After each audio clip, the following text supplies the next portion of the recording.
So hello everyone and welcome back again to my channel let's wallet classes. और आज हम part one जो है पहला चैप्टर साइंस का एक्सप्लोरेशन वाला वो कंप्लीट हो चुका था। आज की इस वीडियो में हम सेकेंड पार्ट को कंप्लीट कर रहे हैं। ठीक है, तो देखो जैसे आप स्क्रीन में देख रहे हो यहाँ से स्टार्ट होगा। ठीक है, ये जो ऑब्जर्वेशन वाला पार्ट है, ऑब्जर्वेशंस आर रिपीटेड, यहाँ से स्टार्ट होगा। तो चलो यार देखते हैं क्या है, और लाइन बाय लाइन हम समझने की कोशिश करेंगे। एंड ट्राई करना कि आप नोट्स बनाते रहो, मैं जहां पे बोलूं ये इंपॉर्टेंट है, आप नोट्स बना लेना। चलो स्टार्ट करते हैं। As observations are repeated, measurements refined measurement refines and ideas tested through experiments, we can organize our understanding of the world in a systematic way। मतलब क्या बोला गया, देखो जब भी ऑब्जर्वेशंस रिपीट होंगे, जब भी ऑब्जर्वेशंस क्या होगा, रिपीट होगा, मेजरमेंट रिफाइंड होगा, मेजरमेंट और डिफरेंट काइंड ऑफ वेज से वो रिफाइंड होगा। रिफाइंड मतलब समझ में आ रहा है आपको, मतलब और इजी हो जाएगा और बार बार मेजरमेंट होगा इसका मतलब। ठीक है, आइडिया को टेस्ट किया जाएगा थ्रू एक्सपेरिमेंट, जो भी नए नए आइडियाज होंगे उनको एक्सपेरिमेंट के थ्रू टेस्ट किया जाएगा। We can organise our understanding of the world in a systematic way. हम वर्ल्ड को कैसे देखेंगे, एक सिस्टमैटिक वे में देखेंगे। एक सिस्टमैटिक सिस्टमैटिक वे में हम वर्ल्ड को देखेंगे। हम किस तरह से देखेंगे, एक सिस्टमैटिक वे में देखेंगे। समझ में आया क्या? उसके बाद देखो, इन द सेकेंडरी स्टेज में क्या करेंगे, you will come across the terms such as laws. Laws ये टर्म के बारे में हमको पता चलेगा। उसके बाद theories, different kinds of theories के बारे में हमको पता चलेगा। देन प्रिंसिपल्स के बारे में पता चलेगा। तो ये लॉज, थ्योरीज एंड प्रिंसिपल्स क्या है, ये हम थोड़ी देर बाद इसको समझेंगे, थोड़ा सा आगे। ठीक है, terms that have a specific meaning in science. कौन से टर्म्स का स्पेसिफिक मीनिंग है, लॉ का, थ्योरीज का एंड प्रिंसिपल्स का। आई होप यहां तक आपको समझ में आ रहा है। ठीक है, अगर देखो यार वीडियो अच्छा लग रहा हो तो वीडियो को लाइक भी कर देना। तो देखो लॉ क्या होता है, a law usually describe a regular pattern. एक रेगुलर पैटर्न को लॉ डिस्क्राइब करता है। ऑब्जर्व इन नेचर, नेचर में ऑब्जर्व होने वाला एक रेगुलर पैटर्न को हम लॉ कहते हैं। उस लॉ को देख के हमको पता चल जाता है बहुत सारी चीजें, प्रेडिक्शंस हम कर पाते हैं। वो आगे लिखा होगा देखो, ऑफन एक्सप्रेस यूजिंग वर्ड्स और मैथमेटिकल रिलेशनशिप्स। हम कभी कभी वर्ड्स में भी ये फॉर्मूला या फिर जो भी हम लॉज बोल रहे हैं वो हम वर्ड्स में भी कभी कभी हम यूज करते हैं, एक्सप्रेस करते हैं उस चीज को। कभी कभी हम उसके लिए मैथमेटिकल रिलेशनशिप्स या फिर एक्सप्रेशंस वगैरह जो मैथमेटिक्स के होते हैं वो भी यूज करते हैं। फॉर एग्जाम्पल, एक एग्जाम्पल यहाँ पे दिया है देखो, Newton laws of motions explain the jerk felt when a bus stop suddenly. अगर एक बस जा रहा है और वो मतलब रुक जाए सडनली, तो हमको एक जर्क महसूस होगा। ठीक है, दैट जर्क, वो कैसे हमको एक्सप्लेन किया जा रहा है, वो न्यूटन्स लॉ से एक्सप्लेन किया जा रहा है, Newton's third law. Every action has an equal and opposite reaction. तो उसके जरिए हमको वो एक्सप्लेन किया जा रहा है। समझ में आया क्या? तो that's a law. Newton laws जो होते हैं वो लॉ है। और न्यूटन लॉ को जो जब हम पढ़ेंगे तो उसमें मैथमेटिकल इक्वेशंस ये सब भी आएंगे, तो वो बात की बातें हैं। ठीक है, अभी के लिए तुमको बस ये पैराग्राफ समझना था कि ऑब्जर्वेशंस रिपीट होते हैं, मेजरमेंट्स रिफाइन होते हैं, आइडियाज जो होते हैं वो टेस्ट किए जाते हैं डिफरेंट एक्सपेरिमेंट के थ्रू, एंड हम वर्ल्ड को एक सिस्टमेटिक वे में समझते हैं। और सेकेंडरी स्टेज में हम नए नए टर्म्स के बारे में सीखेंगे, नए नए टर्म्स के बारे में जानेंगे। जैसे कि हम यहाँ पे बात करते हैं लॉ की, जो जितने लॉज हैं, देन थ्योरीज एंड प्रिंसिपल्स, ये सब है। और लॉ क्या होता है, लॉ एक रेगुलर पैटर्न होता है जो कि नेचर में ऑब्जर्व कर पाते हैं हम। एंड उसको कैसे एक्सप्रेस किया जाता है, वर्ड्स के जरिए एक्सप्रेस किया जाता है या फिर मैथमेटिकल रिलेशनशिप्स। एग्जाम्पल्स क्या है इसका, न्यूटन लॉज ऑफ मोशन, जो कि एक्सप्लेन करता है जैसे जब एक बस मूव कर रहा हो और सडनली वो रुक जाए तो हमको जो जर्क महसूस होता है वही होता है यार, वही क्या होता है, न्यूटन लॉ। वहां पे हम न्यूटन लॉ के सहारे उस चीज को एक्सप्लेन करते हैं। समझ में आया? चलो, तो आई थिंक ये वाला जो है पैराग्राफ आपको अच्छे से समझ में आ गया। और यार प्लीज, अगर आप ये मतलब सेकंड पार्ट देख रहे हो ना, तो पहला पार्ट भी देख लो, आपको इसी तरह से अच्छे से समझ में आएगा। ओके, तो चलो move on to the next page. क्या है देखो, हमने अभी तीन चीजों के बारे में बात किया था, हमने अभी तीन चीजों के बारे में बात किया था। पहला वाला था लॉ, तो लॉ तो हमने पढ़ लिया। अभी हम पढ़ेंगे थ्योरी के बारे में। फिर आएगा देखो नीचे प्रिंसिपल्स, ये तो कलर्स में हाईलाइटेड है, तो समझ में आएगा तुमको। समझ में आया ना? चलो देखो, a theory goes a step further, मतलब जो लॉस के बारे में हम पढ़े थे उससे एक स्टेप आगे चलता है थ्योरी। क्या है देखो, and provides an explanation of why those patterns occur. Laws में हमने एक रेगुलर पैटर्न को ऑब्जर्व किया था, है ना? लॉज में हमने क्या ऑब्जर्व किया था? एक रेगुलर पैटर्न को। लेकिन अभी हम थ्योरी में क्या पढ़ेंगे कि वो रेगुलर पैटर्न क्यों, हाउ और व्हाई दोस पैटर्न अकर, वो पैटर्न क्यों अकर हुआ, usually based on evidences gather over time and available at that time. मतलब हम ये किसके ऊपर बेस्ड है, ये किसके ऊपर बेस्ड है देखो, ये किसके ऊपर बेस्ड है? एविडेंस के ऊपर, जो कि गैदर किया गया है, जो कि जमा किया गया है ओवर ए टाइम, मतलब बहुत टाइम तक कुछ एविडेंसेस जो हमने सजा संभाल के रखा है, और उस टाइम पे जो अवेलेबल है, जो एविडेंसेस अवेलेबल है, तो उनके ऊपर डिपेंड करता है ये। For examples, the atomic theory explains how molecules are form. देखो एटॉमिक थ्योरी तुमको पता है, डाल्टन्स एटॉमिक थ्योरी, बोर्स, ये सब मॉडल दिए थे, रदरफोर्ड एटॉमिक मॉडल। तो इन सब से हमको क्या एक्सप्लेन करते हैं कि मॉलिक्यूल्स क्या होता है, एटम्स क्या होता है, एटम्स के अंदर इलेक्ट्रॉन्स, प्रोटॉन्स, न्यूट्रॉन्स, ये सब कैसे रहते हैं। तो ये थ्योरीज की वजह से हम वो चीज को अच्छे से समझ पाते हैं। समझ में आया? Okay.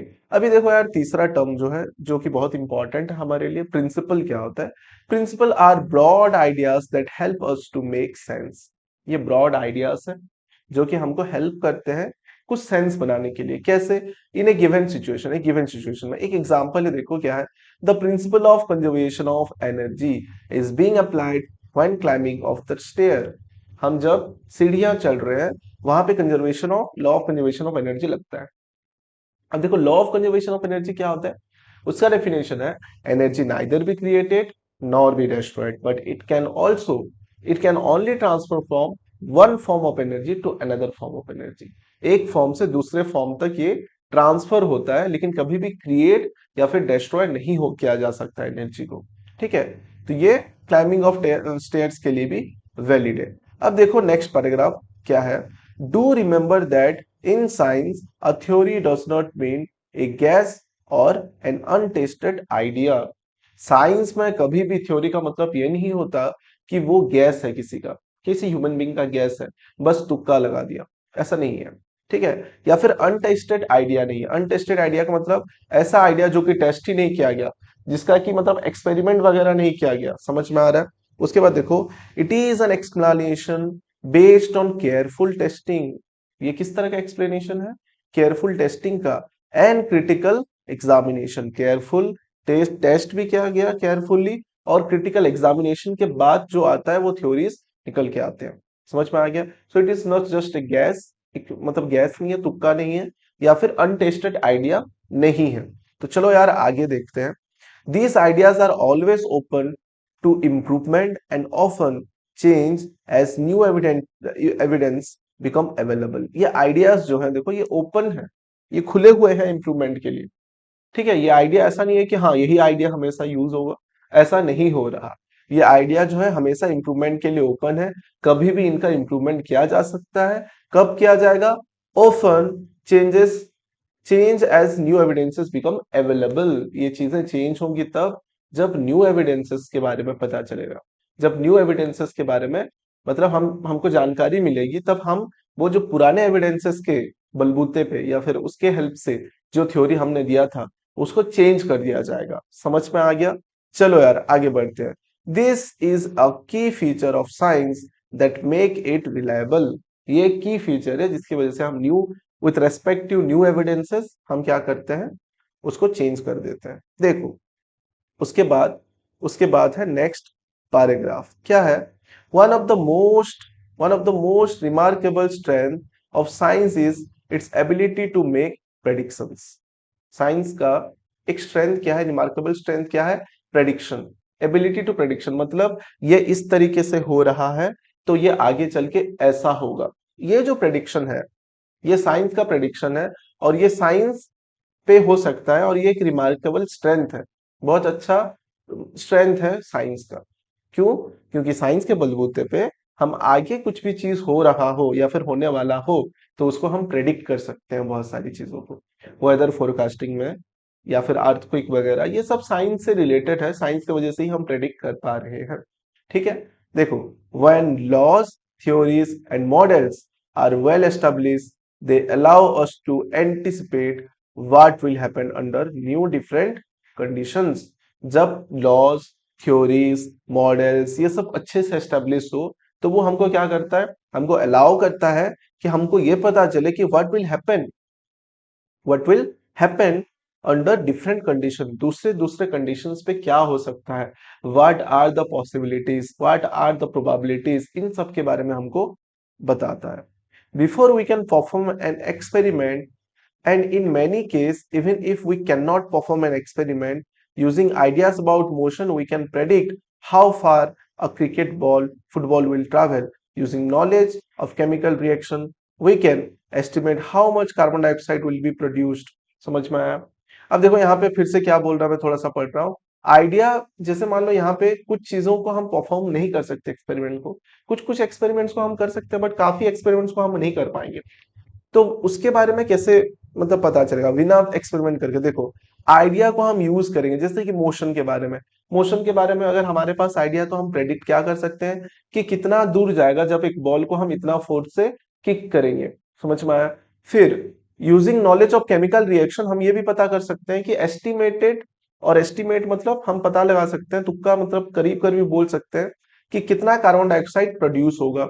How soft a bake bread would be, एक बेक ब्रेड ब्रेड जो होगा वो कितना सॉफ्ट होगा उसके बारे में बता सक मतलब हमको पता चल सकता है। यूजिंग बायोलॉजिकल प्रिंसिपल्स को हम यूज करके we can predict how one's breathing would be change while running. समझ में आ गया? बायोलॉजिकल प्रिंसिपल को हम मतलब हम देख के या फिर उसको यूज करके हम क्या बता सकते हैं कि एक किसी भी इंडिविजुअल का, किसी का भी ब्रीदिंग प्रोसेस में किस तरह के चेंजेस आएंगे जब वो दौड़ेगा। समझ में आ रहा है? समझ में आ रहा है ना? चलो आगे देखते हैं। रिमेंबर दैट दीज प्रेडिक्शंस, जो प्रेडिक्शंस हम लेते हैं साइंस के जरिए, दैट आर नॉट गैसेस, वो गैस नहीं होता, तुक्का नहीं होता। They are a reasons expectations based on evidence. वो एक कारण की वजह से हो मतलब हमने प्रेडिक्ट किया है, और वो एक्सपेक्टेशन होता है बेस्ड ऑन एविडेंसेस, जो हमारे पास पहले से एविडेंसेस है कि ये इस तरह से हुआ था तो इस तरह से इस साल भी हो सकता है, काइंड ऑफ थिंग। ठीक है, तो इससे पता चलता है हम लोगों को। उसके बाद देखो, and also it is a part of careful thinking. अच्छी तरह से सोचने के बाद ही हम बताते हैं, तो it is also a part of careful thinking. When prediction match observations, confidence in the underlying science grows. समझ में आया क्या इंपॉर्टेंट पॉइंट बोला है यहाँ पे? देखो, जब प्रेडिक्शन हमारा मैच कर जाता है ऑब्जर्वेशन के साथ, जो हमने प्रेडिक्ट किया रहता है फिर ऑब्जर्व करते हैं तो वो मैच कर जाता है।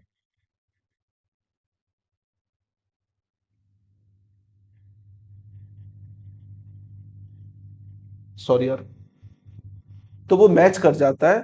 तो confidence in the underlying science grow, जो साइंस के ऊपर कॉन्फिडेंस है या फिर जो साइंस का कॉन्फिडेंस है, साइंस के बारे में जानने का कॉन्फिडेंस है, ब्रो वो ग्रो करता है। इट मींस साइंस ग्रो करता है। इसका मतलब क्या है? साइंस ग्रो करेगा। But even more important, when they do not scientist री एग्जामाइन देयर एजम्पशंस। लेकिन वो ग्रो नहीं करेगा कब?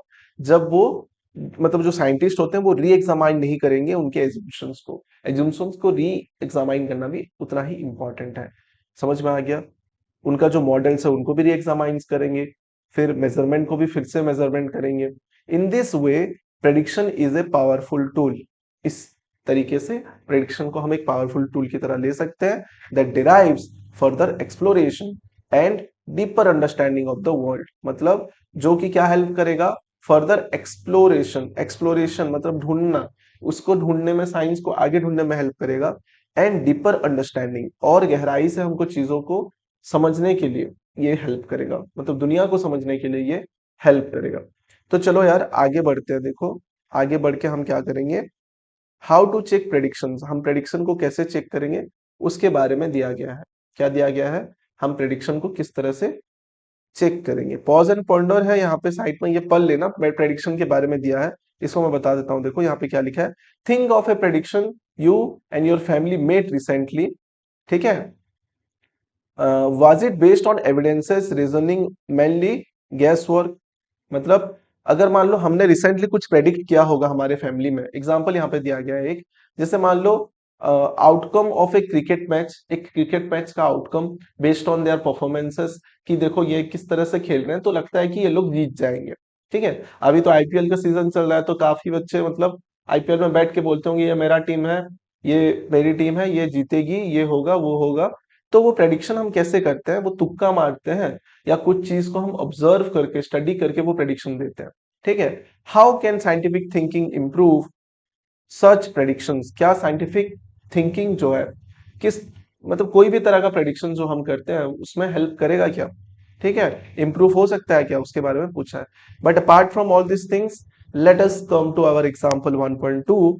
वो एग्जांपल 1.2 को हम पढ़ते हैं जो कि इंपॉर्टेंट है। देखो, how do we check predictions, हम प्रेडिक्शंस को किस तरीके से चेक करते हैं उसके बारे में दिया गया है। देखो, वर्षा टोल्ड हर फ्रेंड, वर्षा ने अपने फ्रेंड को कहा जिसका नाम था मेघना, वर्षा ने अपने फ्रेंड मेघना से क्या कहा, देखो, it will rain this afternoon because the cloud looks dark, because the cloud looks dark, मतलब इवनिंग में क्या होगा, सॉरी आफ्टरनून में क्या होगा, आफ्टरनून में बारिश होने जैसा लग रहा है क्योंकि अभी क्लाउड्स जो हैं वो डार्क हैं। थिंक ऑफ सम क्वेश्चंस मेघना could ask the Varsha to make this prediction scientifically testable, मतलब अभी जो वर्षा ने मेघना को बोला है वो अगर साइंटिफिकली टेस्टेबल हो, जिससे कि हमको ये पता चले कि बारिश एग्जैक्टली होगा कि नहीं, ठीक है। तो इसका आंसर क्या है, देखो क्या प्रेडिक्शन वो साइंटिफिकली लेना चाहिए। देखो, good scientific questions will look for measurable evidences, measurable evidences मतलब जिस एविडेंसेस को हम मेजर कर सकते हैं, तो उसके ऊपर क्या करेगा, जो गुड साइंटिफिक क्वेश्चन है उसके ऊपर डिपेंड करेगा, मेजरेबल एविडेंसेस के ऊपर। And past patterns, past pattern का मतलब होता है पहले से हुआ हुआ एक, पहले से हुआ हुआ एक इवेंट जिसके बारे में अभी हम प्रेडिक्ट कर रहे हैं, वो पहले से भी होना चाहिए, और उस टाइम कैसे ये हुआ था और अभी क्यों ऐसा हो रहा है, उसके बीच में हम क्वेश्चनिंग करके ये पता लगा सकते हैं।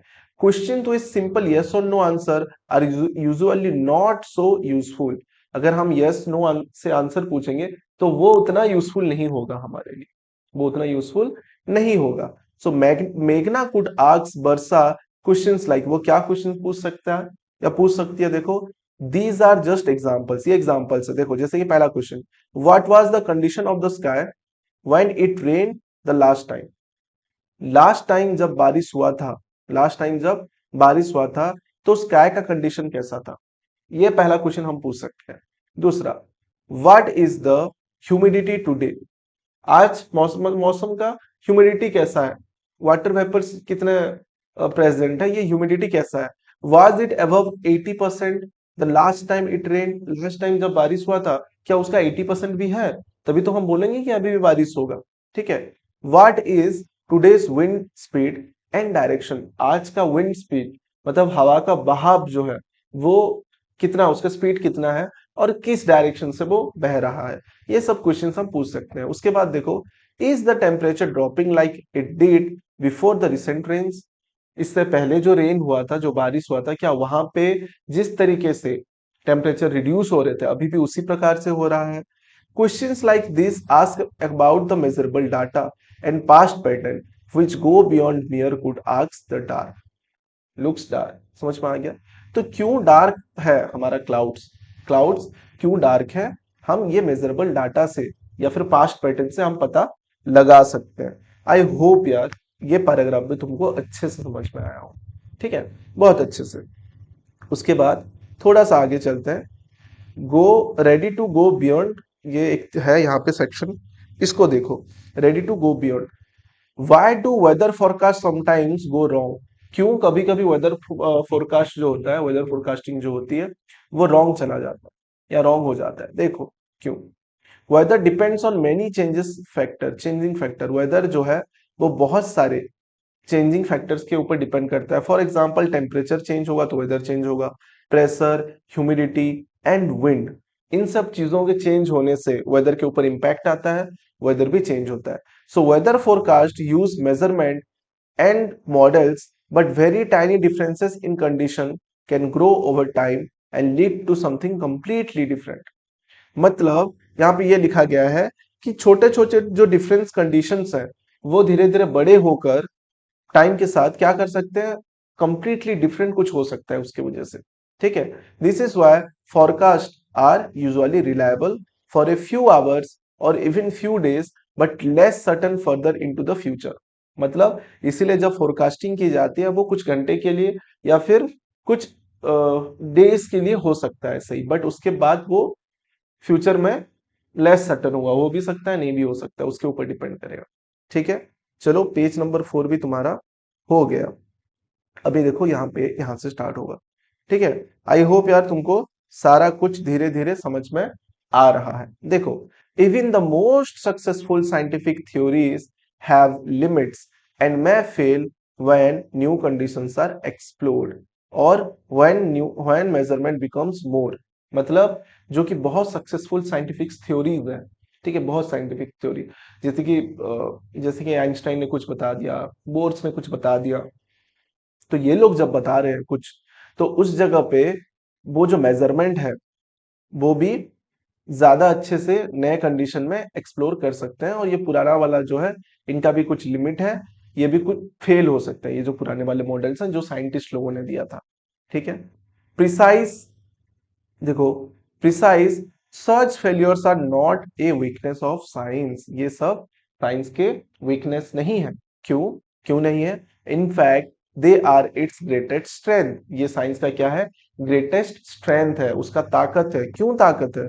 क्योंकि पहले से कोई थ्योरी दिया है, और वो थ्योरी की वजह से ही तो अभी नए सिचुएशंस या फिर नए एविडेंसेस जब मिले, तो उसके वजह से ही तो हमको फिर फायदा होगा ना, कुछ नई अचीवमेंट, कुछ नया थ्योरीज डेवलप होगा। So when the prediction do not match observation, scientists do not reject ideas based on opinion or belief। जब कभी भी कोई भी ऑब्जर्वेशन मैच नहीं करता है, साइंटिस्ट उसको रिजेक्ट नहीं करते उस आइडिया को बेस्ड ऑन सम ओपिनियंस।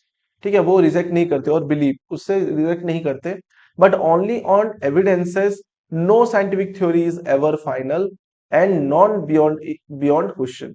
ऐसा दुनिया में कोई भी साइंटिफिक थ्योरी नहीं है जो कि पूरा फाइनल हो गया है, या फिर उससे उसको बहुत सारे क्वेश्चंस नहीं पूछे गए हैं। बहुत सारे क्वेश्चंस पूछे जा सकते हैं एंड फाइनल नहीं होता, क्योंकि कुछ और एविडेंसेस मिले तो वो गलत हो जाएगा, फिर न्यू थ्योरीज बिल्ड होंगी। ठीक है, this openness to be to being corrected by nature itself is what has allowed। मतलब ये जो ओपननेस है, साइंस इतना ओपन है कि कोई भी नया थ्योरी है तो उसको इम्प्लीमेंट कर दो, उसके वजह से पुराना जो था वो गलत हो जाएगा। ये जो ओपननेस है, इसको करेक्ट कैसे कर सकते हैं? वो नेचर से ही इटसेल्फ करेक्ट हो सकता है, which is allowed, which is the new evidences, which are the new evidences, and वो अच्छी बात है। ठीक है, science to help us in understanding the world we live in. Science हमको क्या करेगा, इसको अलाउ करेंगे तो साइंस हमको कैसे हेल्प करेगा, हम दुनिया के बारे में और अच्छी तरीके से जान पाएंगे, हम दुनिया के बारे में और अच्छी तरीके से जान पाएंगे। तो आई होप यार यहाँ तक तुमको समझ में आ गया। अभी हम पढ़ेंगे थ्रेड्स ऑफ क्यूरियोसिटी। एक है थ्रेड्स ऑफ क्यूरियोसिटी, उसको पढ़ते हैं। देखो, थ्रेड्स ऑफ क्यूरियोसिटी क्या है? Checking viral claims on social media. Social media में कुछ कुछ वायरल क्लेम्स है, जैसे कि is eating food harmful during an eclipse. ये देखो सोलर एक्लिप्स का एक इमेज दिया हुआ है। तो जब भी सोलर एक्लिप्स होता है तब घर पे भी बोलते हैं या फिर टीवी भी बोलते हैं कि इस समय से ये समय तक हमको खाना नहीं खाना चाहिए। तो क्या ये साइंटिफिकली सच है या क्या है, देखते हैं। देखो, एक commonly circulated claim is that, क्या क्लेम है? Food should not be eaten during an eclipse. जब भी एक्लिप्स होगा तो हमको फूड नहीं खाना है, बिकॉज इट बिकम्स हार्मफुल। वो क्या हो जाता है, हमारे बॉडी के लिए हार्मफुल हो जाता है। This proofs comes from asking simple scientific questions. अभी देखो ये डिस्प्रूव कैसे हो रहा है, क्योंकि हम सिंपल साइंटिफिक क्वेश्चन को पूछ रहे हैं, तो इससे वो डिस्प्रूव कैसे होगा? देखो, an eclipse is just a play of shadow. Eclipse क्या होता है? देखो, पीछे सन है, उसकी वजह से यहाँ पे एक शैडो फॉर्म हो रहा है, तो ये शैडो फॉर्म होने का बस एक शो है, शैडो शैडो फॉर्म होने का। ठीक है, so what physical changes occur during an eclipse. Physical changes क्या होता है जो कि दिखाई दे, ठीक है, सॉरी गाइस, पेन गिर गया थोड़ा सा, एक सेकेंड। तो फिजिकल चेंजेस हमको क्या दिखाई देगा? ठीक है, फिजिकल चेंजेस हमको क्या दिखाई देगा जब सोलर एक्लिप्स होगा?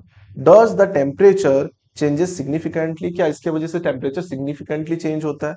Does food go bad if it is left in Shadow? क्या शैडो में हम खाना को छोड़ देंगे तो वो खराब हो जाएगा, हार्मफुल हो जाएगा? You will conclude that no physical, chemical और biological mechanism support such claims. ऐसे क्लेम्स को कोई भी फिजिकल, बायोलॉजिकल, मैकेनिकल ये सब सपोर्ट नहीं करते हैं। मतलब साइंटिफिकली तो हम देखें तो ये सच नहीं है, ये जो वायरल क्लेम्स है। आई होप आपको समझ में आ रहा होगा। चलो यार, फिर हम नेक्स्ट पैराग्राफ से कंटिन्यू करेंगे यहां से। ठीक है, देखो ध्यान से।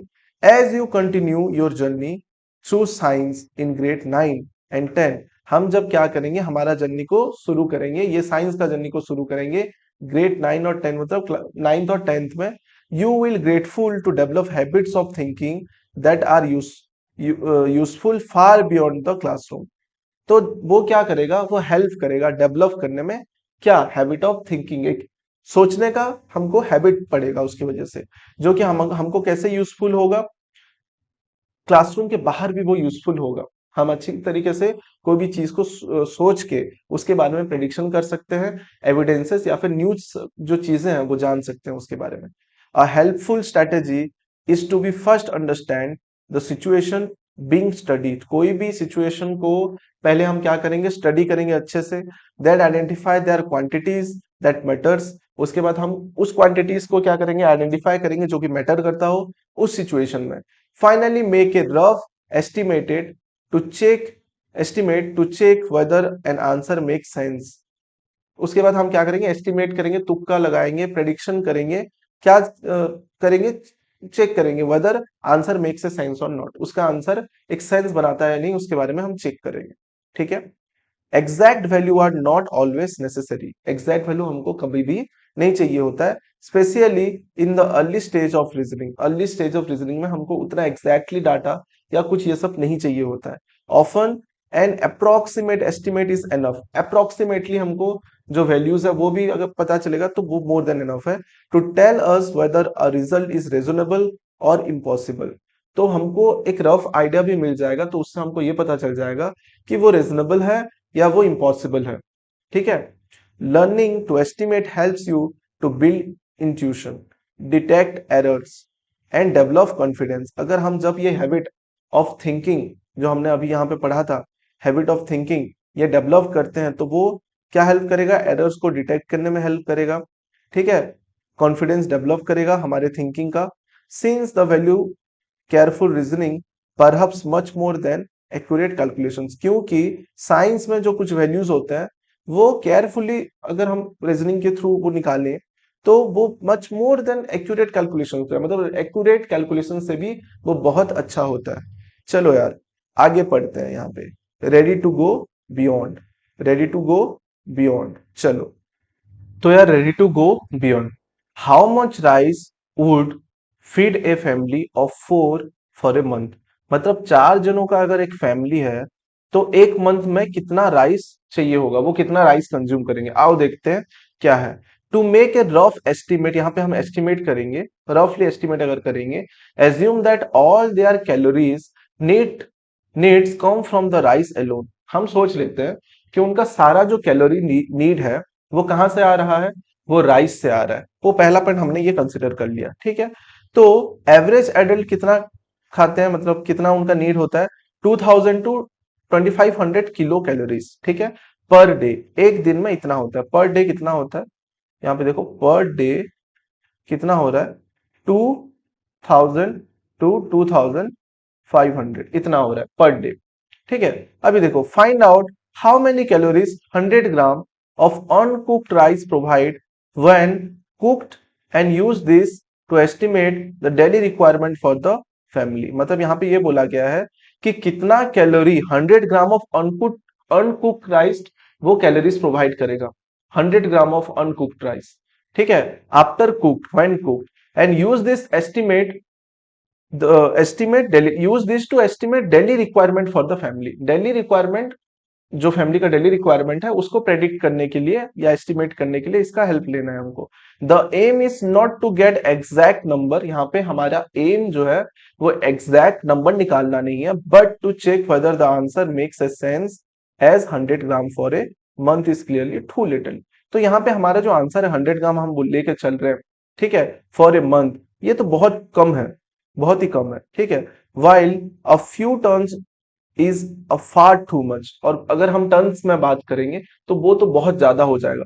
100 ग्राम अगर की बात करेंगे तो वो तो बहुत कम हो जाएगा, ठीक है। Such estimations such estimations helps connect science to everyday questions. हमारा जो एवरीडे क्वेश्चंस है उससे इसको ये जो सिचुएशन है, इस तरह की सिचुएशन, वो हमको साइंस से कनेक्ट करता है, ठीक है। About food and resources, food और रिसोर्सेस के बारे में, ठीक है, फूड और रिसोर्स के बारे में हमारे एवरीडे क्वेश्चंस जो होता है ये सब साइंस के साथ कनेक्ट करता है।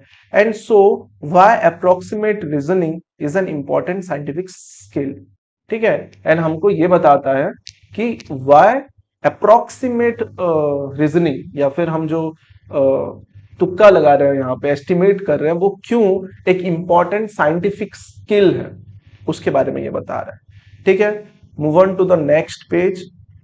ये तुम्हारा 6th पेज है, इसके बाद 7th पेज आएगा, ठीक है। एक एग्जांपल है यार, देखो ध्यान से समझने की कोशिश करो, थोड़ा सा छोटा करते हैं इसको ताकि पूरा कवर हो। ओके, आ गया एग्जाम्पल 1.3।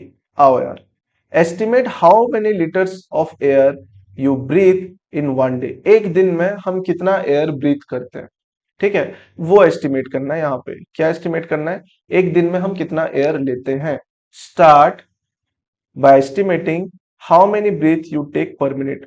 पर मिनट, एक मिनट में हम कैसे लेते हैं, देखो पहले हमको क्या निकालना है, थोड़ा लिखते हैं, अच्छे समझ में आएगा। कितना लीटर, लीटर, ठीक है, कितना लीटर एयर हम कितना एक दिन में लेते हैं, वन डे में लेते हैं, पहला वाला। दूसरा, पर मिनट, पर मिनट हम कितना ले रहे हैं, पहले वो निकालेंगे। And the volume of one breath का वॉल्यूम। तीसरा, वन ब्रीथ का वॉल्यूम, मतलब एक बार जब सांस लेते हैं तो उसका वॉल्यूम क्या है, ये सब क्वेश्चंस हम एस्टिमेट करेंगे। देखो यार मजा आएगा। Your aim is not to find the exact answer. हमारा एम तो यहाँ पे कभी भी था ही नहीं, हम तो तुक्का लगा रहे हैं भाई, एस्टिमेट कर रहे हैं, ठीक है। हमारा आंसर, एग्जैक्ट आंसर लाना नहीं है, तो क्या करना है देखो, but A reasonable estimate, reasonable भाई, सही तरीके से सही पॉइंट पे लग जाए, बस इतना ज्यादा ना हो, जैसे अभी थोड़ी देर पहले राइस के बारे में बात कर रहे थे, उतना ज्यादा भी नहीं होना चाहिए कि टन्स में तुम कंज्यूम कर रहे हो पर मंथ, या इतना कम भी नहीं होना चाहिए कि 100 ग्राम 4 लोग एक महीने तक खा रहे हो चावल, तो फिर खा क्या रहे हो तुम, हवा। चलो, तो देखते हैं यार हो पाता है नहीं, क्वेश्चन मैंने तो साइड में लिख दिया है, वहां से देखेंगे। At rest we can take about 12 to 15 breath a minute. एक मिनट में, देखो इसका आंसर पर मिनट, पर मिनट का आंसर आ गया। इसको कलर थोड़ा चेंज करते हैं ताकि तुमको समझ में आएगा। तो ये एक मिनट वाला आ गया, देखो पर मिनट में हमारा 12 to 15 ब्रीथ हम लेते हैं। एंड देयर आर 60 into 24, मतलब इतने मिनट्स इन ए डे। एक दिन में कितना मिनट होता है ये निकल गया, कितना होता है, 60 मिनट होता है। और 24 आवर्स, तो 24 आवर्स 60 मिनट के हिसाब से हमारा 1440 मिनट्स आ रहा है एक दिन का, ठीक है। एक मिनट में इतना, तो इतने मिनट्स में कितना होगा, मल्टीप्लाई करेंगे। सो वी टेक रफली 18 to 22,000 breath, about 20,000 breath a day. एक दिन में इतना ब्रीथ लेंगे, क्यों, क्योंकि 1440, 1440 के साथ हम 12 to 15 को मल्टीप्लाई करेंगे, मतलब मान लो 13 मल्टीप्लाई कर रहे हैं लेट से, तो करीब करीब इतना आएगा, 20,000 आएगा। समझ में आ गया, ये टोटल नंबर ऑफ ब्रीथ्स है एक दिन का। Okay, we also need to find the volume of air in one breath. एक बार जब हम ब्रीदिंग प्रोसेस, सांस ले रहे हैं, तब उसका वॉल्यूम कितना होता है, देखो यहाँ पे लिखा गया है, ठीक है। 4 to 5 ब्रीथ से हमको, हम एक रबर पार्टी बलून को भर लेते हैं ऐसे फूक मार के, ऐसे कितना 3-4 बार जब फूक मारते हैं तब एक बलून मतलब फूल जाता है। तो यहां से अगर हम देखें तो वॉल्यूम कितना होता है इसका, 2 लीटर होता है, अबाउट 2 लीटर एक बलून का, ठीक है। तो एक ब्रीथ में कितना जाएगा, 4 बार फूकने से अगर एक बलून हो रहा है तो उसका 4 भाग करेंगे, क्योंकि ये तो 2 लीटर है, तो 2 लीटर का 4 भाग करेंगे तो 0.5 आएगा, 0.5, 0.5, 0.5, 0.5, total 2 litres. Hence, we breathe in about 10,000 litre air a day, क्योंकि इतना लीटर क्या एक ब्रीथ में आ गया, टोटल ब्रीथ इतना है, तो यहां से निकल गया 0.05 को मल्टीप्लाई करेंगे तो आ जाएगा। नाउ ये तो हो गया एस्टिमेट एक एक दिन का। Now it is hard to see if estimate is reasonable और not, but if we go back to our balloon example, one could blow a balloon in about 20 seconds, so maybe we could fill 3 balloons in a minute। हम कितना balloon को भर सकते हैं? हम 3 balloon को 1 minute में भर सकते हैं, और एक बलून को भरने के लिए 20 सेकंड लगता है। ठीक है, तो ये बैलून वाला एग्जांपल से हम फिर चलेंगे, क्योंकि अभी तो हम एस्टिमेट कर रहे हैं ना, तो रिजनेबल है कि नहीं वो चेक करने के लिए हम पीछे जा रहे हैं। ठीक है, फिर से तो एक बलून को भरने के लिए 20 सेकंड लगते हैं, तो 1 मिनट में 3 बलून भरेंगे, तो हम अभी मल्टीप्लाई करके कैलकुलेट करेंगे मैथमेटिकली। देखो 3 बलून 1 मिनट में भरे जाते हैं, 2 लीटर एक बलून का होता है, मल्टीप्लाई कर दिए, और 1440 मिनट्स एक दिन में होते हैं, तो सबको मल्टीप्लाई करेंगे तो ये टोटल कितना आएगा?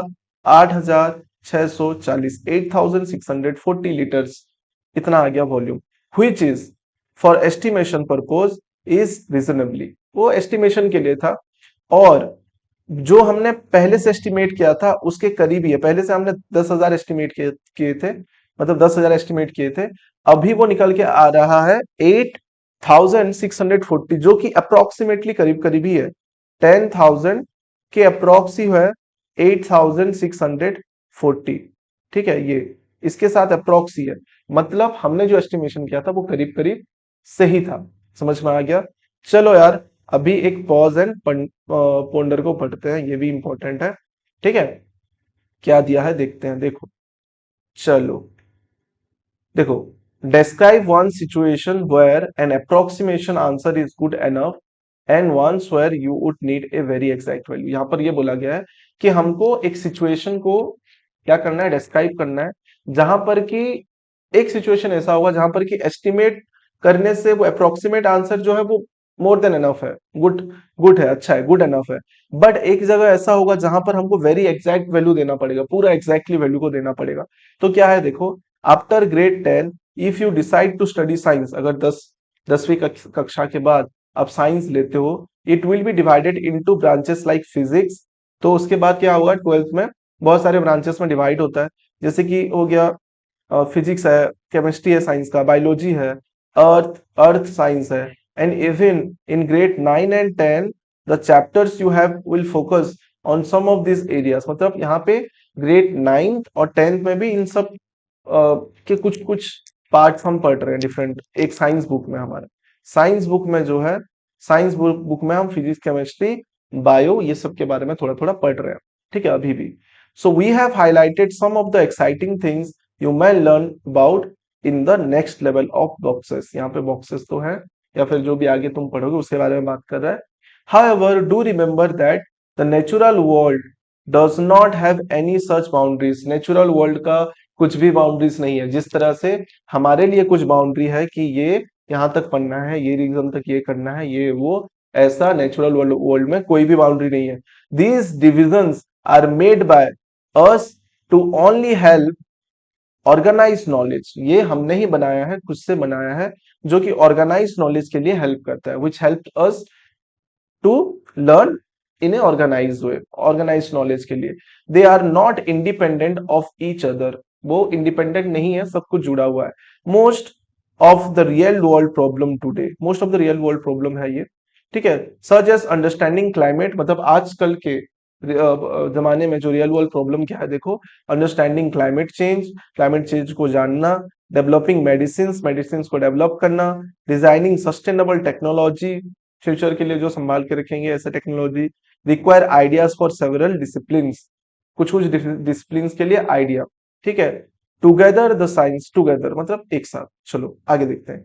Science also connects naturally with mathematics, technology, arts and social science. देखो साइंस जो है वो नेचुरली किसके किसके साथ कनेक्ट है, मैथ्स के साथ कनेक्टेड है, टेक्नोलॉजी के साथ कनेक्टेड है, आर्ट्स के साथ, एंड इवन सोशल साइंस के साथ भी कनेक्टेड है।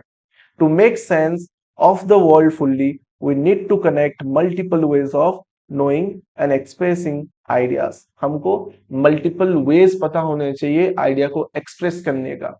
ठीक है, क्यों? मेक सेंस, मतलब सेंस बनाने के लिए। ठीक है, वर्ल्ड को अच्छे से समझने के लिए हमको हर तरीके से, ठीक है, कनेक्ट करके हर चीजों को मल्टीपल वेज में एक्सप्रेस करना चाहिए, करना आना चाहिए। एंड एक्सप्रेस तो पता है तुमको क्या करते हैं, कैसे करते हैं, डिफरेंट वेज में करना आना चाहिए। ठीक है, इसी बात पे लाइक कर दो यार, तुम तो एक्सप्रेस कर लेते हो अपने आप को।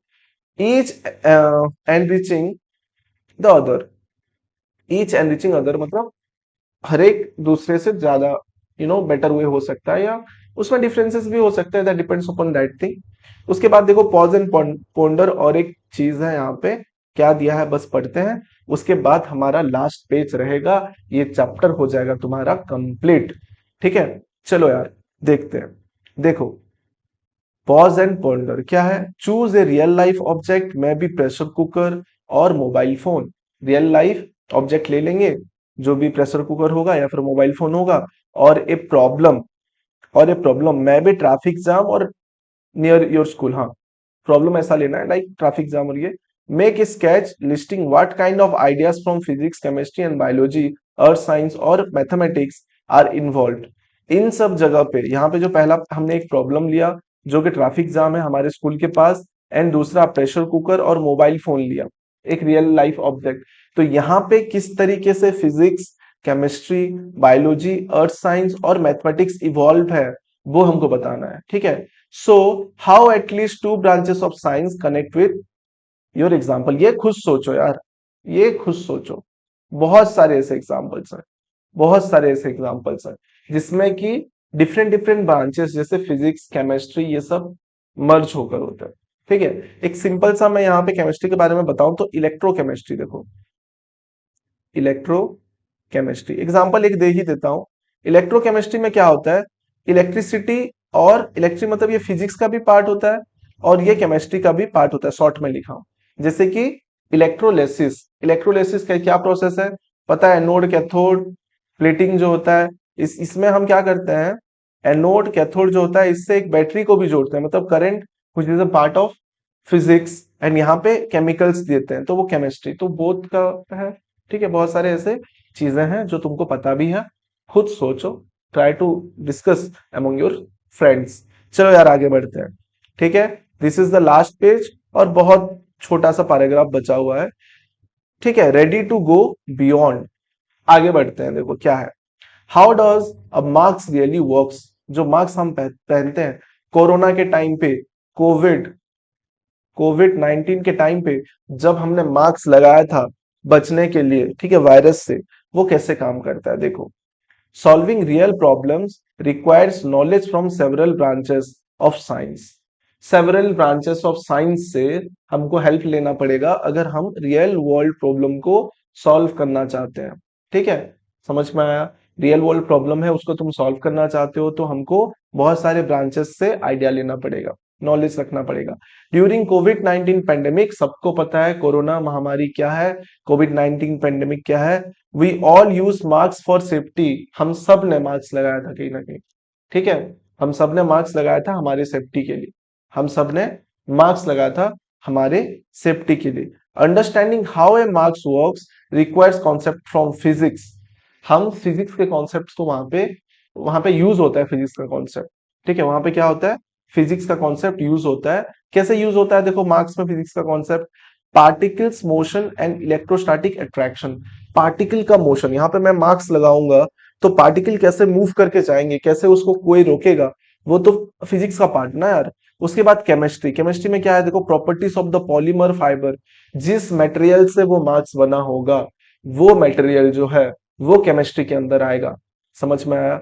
फिर biology, size and behaviour of viruses, viruses के बारे में तो स्टडी करना जरूरी है। वायरस घुस गया तो, डस्ट पार्टी, एयर तो घुस रहा है, एयर मॉलिक्यूल्स घुस रहे हैं, उस लेवल का छोटा हुआ तो बायोलॉजी में भी तो दिक्कत हो सकता है ना। तीनों तीनों। और उसके बाद देखो और एक भी है mathematics, modelling air flows and filtration efficiency, मतलब यहाँ पे एयर भी फ्लो कर पाए और ये जो फिल्टर करने का जो एफिशिएंसी है वो भी कैलकुलेट वगैरह करने के लिए वहां पे मैथ का यूज हुआ था। समझ में आया? सो यार आई होप कि जो मार्क्स है, मार्क्स के बारे में तुमको समझ में आ गया होगा। चलो आगे देखते हैं। अब देखो finally as we have mention, this is the last paragraph of this chapter. Finally as we have mention in every textbook, हमने मतलब यहाँ पे सारे टेक्स्ट बुक में इन्होंने क्या मेंशन किया है, science is not just a collection of facts. बस फैक्ट्स का कलेक्शन साइंस नहीं है, इक्वेशन का कलेक्शन नहीं है, एक्सपेरिमेंट का भी कलेक्शन नहीं है, कलेक्शन नहीं है। It is a human activity shaped by curiosity.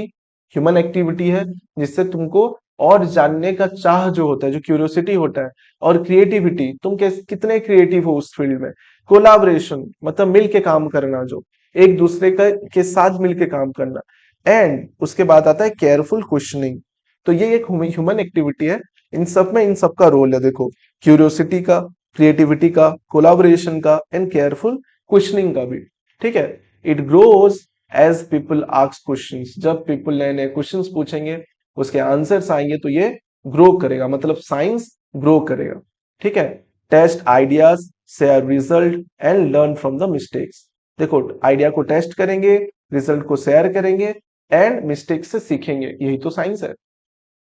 Science develops over time through the work of many individuals across the different culture and generation। तो देखो साइंस कैसे डेवलप होता है, टाइम लगता है इसके लिए, काम करना पड़ता है, और बहुत इंडिविजुअल लोग एक साथ मिल के काम करते हैं, डिफरेंट कल्चर्स के काम करते हैं, और जनरेशंस काम करते हैं, बहुत पीढ़ी पीढ़ी पर, एक पीढ़ी के बाद दूसरा पीढ़ी, ये सब लर्न करते हैं, स्टडी करते हैं, क्वेश्चनिंग करते हैं, उससे साइंस बिल्ड होता है। Even if you do not choose to study science beyond grade 10, scientific thinking will be very important in whatever you do. हम कुछ भी करेंगे, ठीक है, 10th के बाद कुछ भी तुम अगर साइंस नहीं लेते हो, तो हमारे लाइफ में हम जितने भी एक्टिविटीज करते हैं, मैक्सिमम एक्टिविटीज में साइंस इन्वॉल्व है, साइंस की वजह से वो चीज हो रहा होता है। ठीक है, it helps you to understand the technology that surrounds you. हमारे चारों तरफ जो टेक्नोलॉजी हमको सराउंड, मतलब surrounded by the many technologies, तो वो सब टेक्नोलॉजी साइंस के प्रिंसिपल्स पे बेस्ड है, वो साइंस की वजह से वो हो पा रहा है। ठीक है, and helps you to evaluate information. हमको साइंस क्या करता है, इंफॉर्मेशन इवेल्युएट करने में हेल्प करता है critically, and make sense of the world you live in. हम जिस वर्ल्ड पे रहते हैं, वहां उसका एक सेंस, उसका एक जो चीजें कैसे हो रही है, उन सब के बारे में हमको पता चलता है। And this is only possible because of science और due to science. As you begin this stage of exploration, ठीक है, हम अभी एक्सप्लोरेशन स्टार्ट कर रहे हैं स्टेज में, मतलब तुम सब लोग कर रहे हो, मैं भी तुम्हारे साथ कर रहा हूं। ठीक है, science invites you not only to learn about the world, बस वर्ल्ड को लर्न करने के लिए साइंस हमको इनवाइट नहीं करता, but also learn how we are trying to understand it. हम किस तरीके से ट्राई कर रहे हैं इस चीज को समझने के लिए, उसके लिए भी हमको साइंस इनवाइट करता है। ठीक है, embark on your journey of discovery. जो डिस्कवरी का जर्नी है वो हम लोगों का स्टार्ट हो चुका है। And looking carefully through the magnifying glass of evidence. Magnifying glass से हम एविडेंसेस को अच्छी तरह से देखेंगे।